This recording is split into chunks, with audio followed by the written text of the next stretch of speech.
François Fillon, c'est quoi? Je veux dire, c'est le candidat de la mondialisation sauvage. Sur le programme économique, sur le programme social, c'est une évidence.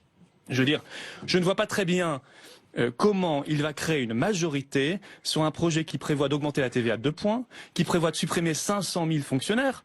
Ça veut dire des services publics en moins, ça veut dire dans la ruralité, ça veut dire dans les banlieues, suppression de l'ISF. Retraite à 65 ans, sécurité sociale attaquée. Je veux dire, est-ce que demain, dans la France de François Fillon, je le souhaite pas, il faudra soit être clandestin pour avoir l'AME, soit être très riche. Non, il a supprimé l'AME. Soit être très... Attendez, il l'a pas fait pendant qu'il était Premier ministre. Donc ses promesses de campagne, je n'y crois pas. Sécurité sociale démantelée. Donc soit clandestin, soit très riche pour se soigner.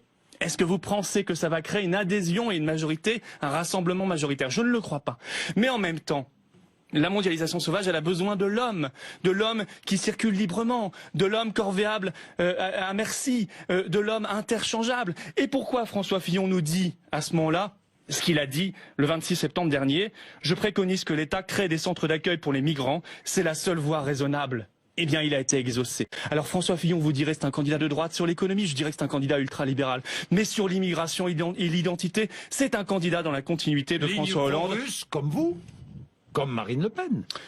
C'est un candidat qui a souverainiste, qui nous a entendu, Monsieur Bourdin, en disant il faut peut-être arrêter avec l'atlantisme, forcené. Une opinion, des idées ou un positionnement, franchement. Vous dites candidat souverainiste.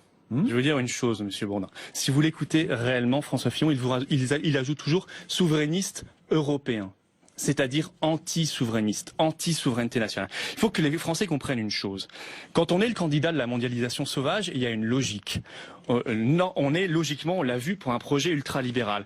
On aura le temps d'en reparler, mais véritablement, quand même Alain Madelin, qui est quand même le chef historique des ultralibéraux, explique, c'était dans une interview en mai dernier, François Fillon, c'est la purge.